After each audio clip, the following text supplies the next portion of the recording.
नमस्कार दोस्तों, मेरा नाम है सागर पवार और आज मैं आप सभी का यूनिटेक चैनल में स्वागत करता हूँ। दोस्तों, हम जब भी अपने समाज में एक दूसरे से बातचीत करते हैं या स्पेशली जब बच्चों की बात आती है तो हमें पता चलता है कि कुछ पेरेंट की हमेशा कंप्लेंट रहती है कि मेरे बच्चों को कुछ चीज़ें हैं वो दूसरे बच्चों के कंपैरिजन में कम आती है, या फिर कुछ बच्चे ऐसे होते हैं जो खुद को भी अनकॉन्फिडेंट फील करते हैं। उनकी कॉन्फिडेंस लेवल काफ़ी कम होती है कुछ सब्जेक्ट में। फॉर एग्ज़ाम्पल कुछ बच्चे ऐसे रहेंगे जिनको इंग्लिश लैंग्वेज ईज़ी नहीं आती, या फिर कुछ बच्चे ऐसे रहेंगे जिनको वो खुद को मैथ्स में कमज़ोर समझते हैं, या फिर कुछ बच्चे हैं जिनको सोशल साइंस की नॉलेज या सोशल साइंस सब्जेक्ट काफ़ी डिफ़िकल्ट लगता है। So there are different type of छात्र रहेंगे जिनको कि कुछ टॉपिक या कुछ सब्जेक्ट काफ़ी डिफ़िकल्ट लगते हैं। अब इसमें होता क्या है दोस्तों, ये सब्जेक्ट उनको अगर डिफ़िकल्ट लगे और ये टाइम पे उसको समझ ना ले या फिर किसी के साथ डिस्कस ना करे, तो यही सब चीज़ें उनके फेल्योर का रीज़न बनती है, उनकी असफलता का रीज़न बनती है। तो आज के टॉपिक में हम वही डिस्कस करेंगे कि ये सब क्यों होता है, इसके लिए हमें क्या करना चाहिए और इस फेलियर को हम सक्सेस में कैसे कन्वर्ट कर सकते हैं, ये हम आज के इस टॉपिक में जान लेंगे। सो दोस्तों, पहले तो मैं आपको बता दूं, आज की ये जो वीडियो है ये एप्लीकेबल है फर्स्ट स्टैंडर्ड के बच्चे से लेके तो ग्रेजुएशन या पोस्ट ग्रेजुएशन के जो भी बच्चे हैं उन सभी के लिए ये वीडियो अप्लाई होती है। खाली इसमें दो चीज़ें हैं, जो बच्चे फिफ्थ क्लास के ऊपर के रहते हैं उनकी समझ जो रहती है वो काफ़ी उनको समझ आ चुकी होती है, तो मैं जो भी इंस्ट्रक्शन दूंगा वो खुद इससे फॉलो कर सकते हैं और इसका इस्तेमाल करके वो अपनी फेलियर रेट को कम कर सकते हैं। हालांकि जो बच्चे फिफ्थ के नीचे वाले स्टैंडर्ड में है, जैसे फर्स्ट टू लेके फोर्थ स्टैंडर्ड के जो भी बच्चे हैं, उनमें समझ की लेवल जो होती है वो काफ़ी कम होती है, तो उस केस में उनके जो पेरेंट्स हैं उनको मैं जो भी स्टेप बताऊंगा वो फॉलो करनी पड़ेंगी on behalf of their kids. और तभी उनके बच्चे चेंज हो जाएंगे।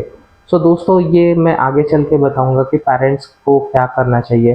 तो हम अभी जो शुरुआत करेंगे वो फिफ्थ से लेके ग्रेजुएशन या पोस्ट ग्रेजुएशन के जो बच्चे हैं, अगर वो ऐसे दिक्कत फेस कर रहे हैं तो उनको क्या करना चाहिए ये मैं पहले बताऊंगा। सो दोस्तों, हम में से काफ़ी सारे ऐसे बच्चे हैं कि जिनको क्या होता है, एक पर्टिकुलर टॉपिक जब भी स्कूल में या कॉलेज में पढ़ाते हैं तो वो समझ में नहीं आता। तो इसके दो रीज़न है। एक तो होता है हमारा आईक्यू लेवल। आईक्यू लेवल क्या है कि किसी भी टॉपिक को कोई जब पढ़ाता है तो उसको अंडरस्टैंड हम कितने टाइम में करते हैं, उसको बोलते हैं हम आईक्यू लेवल। तो कुछ बच्चों की आईक्यू लेवल काफ़ी स्ट्रांग होती है, कुछ बच्चों की कम होती है। अब अगर हमारे आईक्यू लेवल कम है तो हम क्या कर सकते हैं ये हम जान लेंगे, बट उसको एक उदाहरण से समझते हैं। तो देखो, मैं एक एग्जांपल बताता हूँ। कंसिडर करो कि हमारा एक क्लास है, उस क्लास में 100 बच्चे पढ़ते हैं, ठीक है। उसमें मैं इन सारे बच्चों को 3 कैटेगरी में डिवाइड करूंगा। पहली कैटेगरी, जो बच्चे 70% से ऊपर के मार्क्स लाते हैं उनको मैं टॉप कैटेगरी बोलूँगा। जो बच्चे 50% टू लेके 70% के बीच में है उनको मैं मिडल कैटेगरी बोलूँगा, और जो बच्चे 50% के नीचे है उनको मैं बोलूँगा लो category.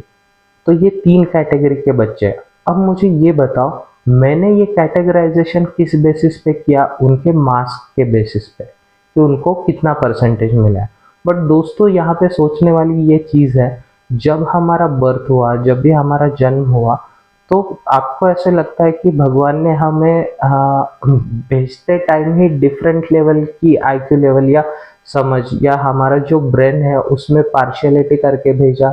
Answer is no, absolutely no.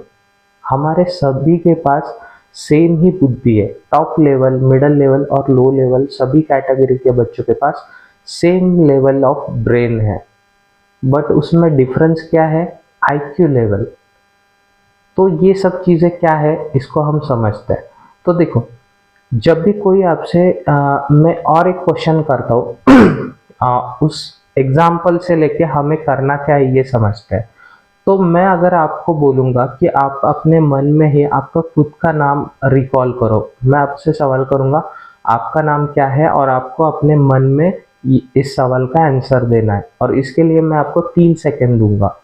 तो मैं पूछता हूँ आपका नाम क्या है। फॉर एग्जाम्पल अगर यही सवाल मुझे कोई करे तो मैं बोलूँगा मेरा नाम सागर है, और ये सवाल के लिए मुझे 3 सेकंड का टाइम भी नहीं लगा, मुझे hardly with in a second मैंने इसका आंसर दे दिया। एंड आई होप कि आप सभी ने इसका with in a second answer दिया होगा। अब सोचने वाली बात ये है कि हमने ये क्वेश्चन का आंसर इतने जल्दी हम क्यों दे पाए, यही असली ट्रिक है दोस्तों। तो इसका आंसर ये है, देखो जब हम बॉर्न हुए, जब हमारा जन्म हुआ, उस टाइम हमारा नाम ऊपर से आते टाइम ही लिखा हुआ था क्या? नो, हमारा नाम हमारे मम्मी पापा या घर वालों ने रखा है। उसके बाद हम जब भी जैसे जैसे बड़े होते गए, हमारे आस पड़ोस के लोगों ने हमसे बात की, हमारा नाम लेके बात की, उससे हम समझ गए कि लोग जब भी हमसे बात करते हैं वो एक पर्टिकुलर नाम का यूज़ करते हैं और हमें बुलाते हैं। तो इसमें मेन पॉइंट क्या है? समझ। किसी भी चीज़ को समझना बहुत ज़्यादा इम्पोर्टेंट है। जैसे हमने समझा कि हमें पर्टिकुलर नाम से बुलाते हैं, वैसे ही आप जब भी स्कूल में जाते हो, कुछ टॉपिक पढ़ते हो, तो आपको सबसे पहले ये चीज़ करनी होती है कि उस टॉपिक को समझना पड़ता है। अब यही टॉपिक समझने के लिए रिस्पॉन्सिबल कौन होता है? IQ level. अब आईक्यू लेवल कुछ बच्चों का बहुत अच्छा होता है, कुछ बच्चों का मीडियम होता है, कुछ बच्चों का आईक्यू लेवल बहुत ही स्लो होता है। तो अगर स्लो है तो इसका मतलब ये है क्या कि हम पीछे ही रहे? नो। अगर आप इसका और एक रीज़न ये भी होता है कि जब हम स्कूल में जाए, भले ही किसी बच्चे का आईक्यू लेवल अच्छा है बट वो मेंटली क्लास में प्रेजेंट नहीं है।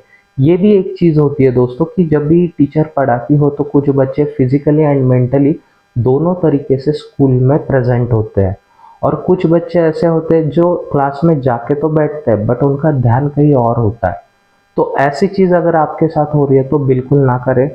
आपका ध्यान हमेशा, आपका फोकस आपके टीचर के ऊपर ही होना चाहिए कि वो क्या पढ़ा रही है जब आप स्कूल में बैठते हो तब।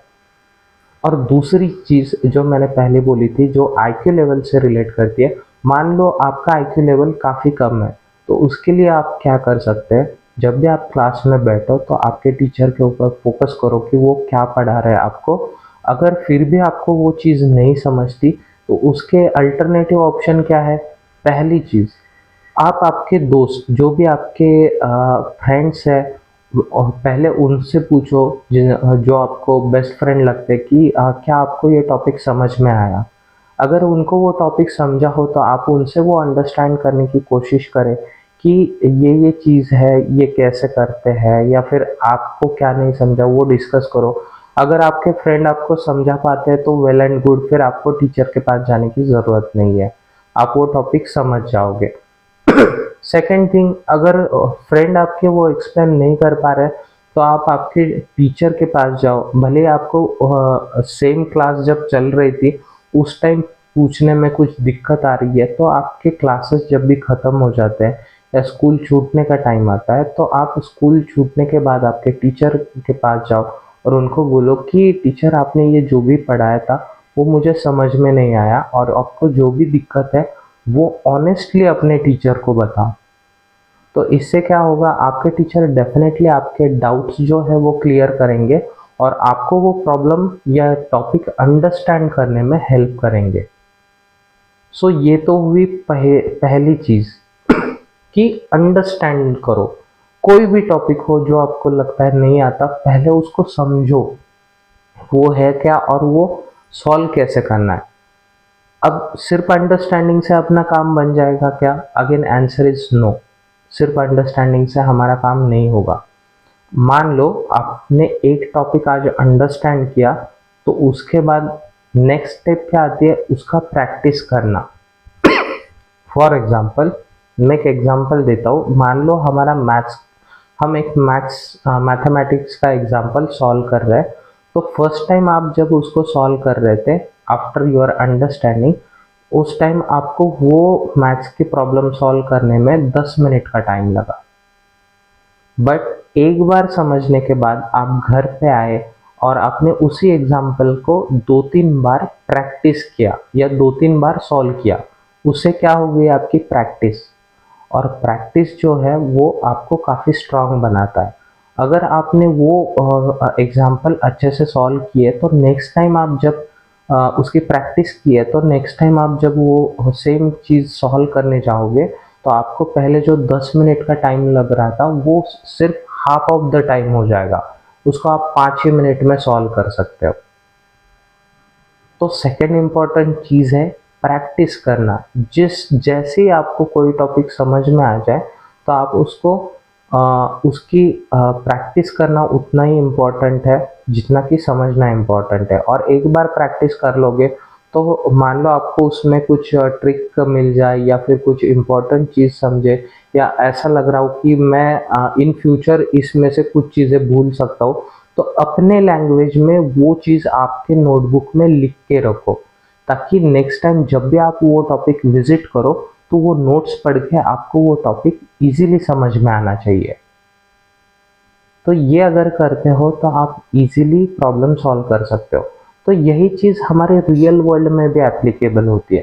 जो मैंने एग्जांपल दिया था कि रिकॉल योर नेम, आपके मन में ही आपका नाम लो, तो आपने वो विद इन सेकेंड लिया। क्यों? क्योंकि आपने अंडरस्टैंड, आपके ब्रेन ने अंडरस्टैंड किया है कि मेरा ये पर्टिकुलर नेम है। अब वो नेम आपको क्यों याद रहता है हमेशा, या फिर आपने उसको विद इन अ सेकेंड क्यों बोल पाए?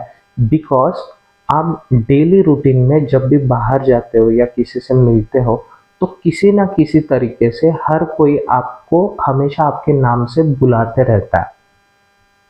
तो जब भी कोई आपका नाम लेगा तो आपका ब्रेन ये याद रखता है कि हाँ, ये मेरे आइडेंटिटी है। ये नाम से कोई भी अगर कोई भी इस नाम को लेता है तो मुझे उसकी तरफ देखना है, बिकॉज ये मेरा नाम है। तो इस तरह से आपकी डेली प्रैक्टिस होती रहती है, इसीलिए आपको पता है कि दिस इज माय नेम। तो इसलिए हमेशा पहले प्रॉब्लम अंडरस्टैंड करो और उसकी प्रैक्टिस करो, तो आपको ये इजीली समझ में आएगा। अब ये तो हुआ फिफ्थ से लेके ग्रेजुएशन के स्टूडेंट के लिए, बट ऐसे स्टूडेंट का क्या करें जो फर्स्ट से लेके फोर्थ स्टैंडर्ड में है।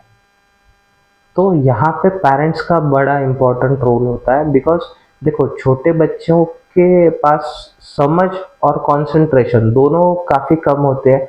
एक तो उनको जल्दी से समझता नहीं है कुछ, क्योंकि हर कोई चीज़ उनके लिए नई होती है, और वो ये भी आपको नहीं बता पाएंगे कि मुझे ये नहीं समझ में आया, क्योंकि वो काफ़ी छोटे होते हैं, उनकी उम्र ही नहीं होती वो ये सब बताने की। और ना वो कॉन्सेंट किसी भी टॉपिक को कॉन्सेंट्रेट भी हार्डली 5-10 मिनट्स करते हैं। तो इसमें पेरेंट का रोल ये होता है कि आप खुद अपने बच्चों के साथ बैठो, उनके साथ स्टडी करो और ये समझो कि मेरे बच्चे को क्या आता है, क्या नहीं आता। अगर कोई चीज़ आपके बच्चे को नहीं आ रही तो आप उसको डांटोगे क्या? बिल्कुल नहीं। आप उसको प्यार से समझाओगे कि कोई बात नहीं, ये चीज़ तुम्हें नहीं आती, मैं बताता हूँ। और आपको डेली थोड़ा थोड़ा टाइम, एक साथ आप 1 घंटे बिठाओगे कुछ नहीं होगा। बच्चे के मूड के हिसाब से आपको थोड़ा थोड़ा उसको हमेशा सिखाते रहना होगा, जो specially first to fourth standard के बीच में आते हैं। तब आपके बच्चे वो समझ जाएंगे। मान लो आप मतलब उतने पढ़े लिखे नहीं हो या फिर आप अंडरस्टैंड नहीं कर सकते, तो उस केस में आपको हमेशा आपके बच्चों के टीचर से महीने में या 2 महीने में एक आध वन टाइम एटलीस्ट आपके बच्चों के टीचर से मिलना चाहिए और उनसे अपने बच्चे की प्रोग्रेस रिपोर्ट पूछना चाहिए कि मेरे बच्चे को कुछ डिफ़िकल्टी आती है क्या, या वो ठीक से कर रहा है कि नहीं।